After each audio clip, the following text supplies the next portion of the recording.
meu desafio e viver por mim, você não pode ser meu seguidor.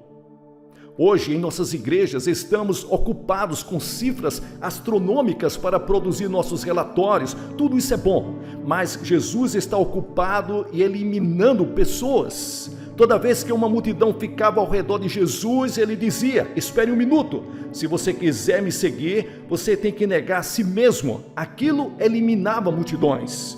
Então, se a multidão ainda fosse grande, ele dizia: se você quiser me seguir, você tem que pegar a sua cruz e me seguir. Bem, aquilo eliminava a maioria restante, porque eles não queriam ir para a cruz. A cruz era a cadeira elétrica daquele tempo. E Jesus disse: se você quiser me seguir, vai ter que pegar a sua cadeira elétrica e vai pegar o lugar para ser executado.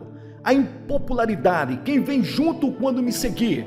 E a maioria das pessoas não querem fazer isso. A maioria das pessoas não querem ir a Cristo. A maioria não querem se apresentar e ser selecionado quando tem que se entregar a Cristo. Eu te pergunto nessa noite, você tem certeza de que é um cristão? Você tem certeza de que seus pecados estão perdoados? Tem certeza de que vai para o céu? Tem certeza de que está pronto para se encontrar com Deus? No sentido estrito do termo, eu te pergunto nessa noite, você é salvo? Você tem certeza disso? Se eu tivesse qualquer dúvida nessa noite em que eu estou pronto para me encontrar com Deus, eu não sairia daqui sem resolver esse problema. Tenha certeza, dê sua vida para Cristo nessa noite, venha e receba-o. Isso é ser cristão, Deus habitando no coração, o encontro pessoal com Jesus Cristo, recebendo-o como seu Senhor e Salvador. Isso é ser um cristão. Mas como viver uma vida cristã? Isso é outra coisa. Como viver uma vida cristã? Ok, há cerca de 14 anos atrás eu me casei. Por cerca de 2 anos eu trabalhei para conquistar minha esposa e posso dizer que dei muito trabalho para conseguir ganhar minha esposa. Trabalhei duro por 2 anos. Finalmente ficamos juntos em frente ao pastor. Bem, eu poderia ter admirado minha esposa, o que também fiz. Mas ainda não era casado, eu poderia achar que ela era amável e linda, mas isso não me fazia ser casado com ela. Eu tinha que estar em frente a um pastor e quando ele me perguntou se eu aceitava ela como esposa, eu disse: eu aceito. Então ele pronunciou marido e mulher.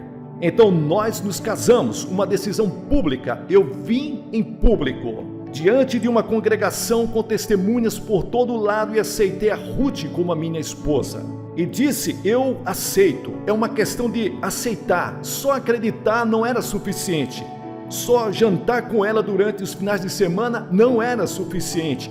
Amar não era suficiente. Eu tive que dizer: eu quero, eu aceito. É só acreditar em Cristo não é suficiente. A Bíblia diz que o diabo acredita em Cristo.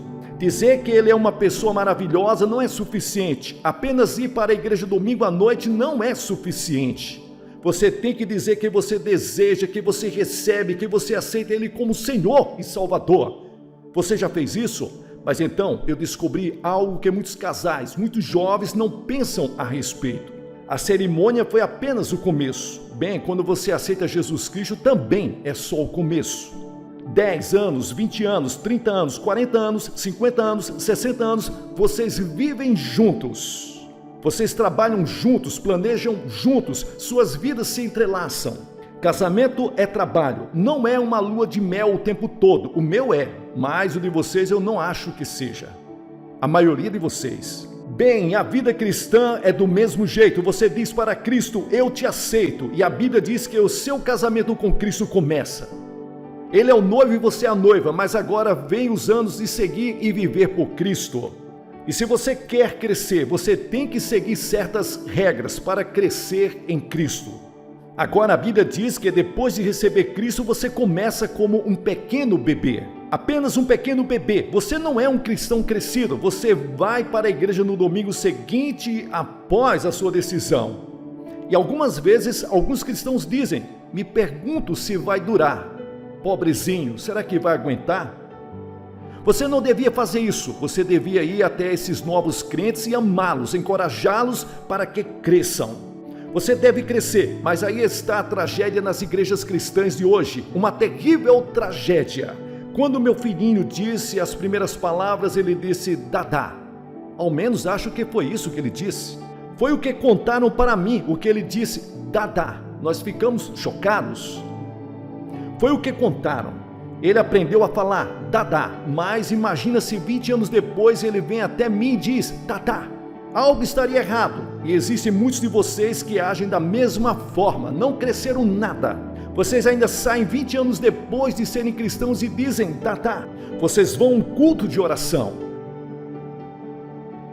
E o pastor diz, bem, vamos deixar todo mundo dizer um verso da Bíblia. Alguém diz João 3,16 e você diz, ele falou o meu versículo, era tudo o que você sabia. Você não estudou a Bíblia e se alguém te convida para orar, você diz, desculpe-me, mas não sei orar. E você continua dizendo que é um cristão. A vida cristã é de crescimento, você começa como criança. E nós crescemos na graça e no conhecimento de Cristo. Bem, temos um ponto importante. O primeiro é a oração. Nós temos que passar mais tempo todo dia em oração. Os discípulos foram até Jesus e disse, Senhor, nos ensine a orar. Bem, você tem que aprender a andar, não é? Você tem que aprender a andar de bicicleta. Você aprende a cavalgar. Bem, você tem que aprender a orar. Da mesma forma, você aprende a orar. Senhor, ensina-nos a orar. Bem, lembre-se que ao viver esta vida cristã, você não tem que vivê-la sozinho.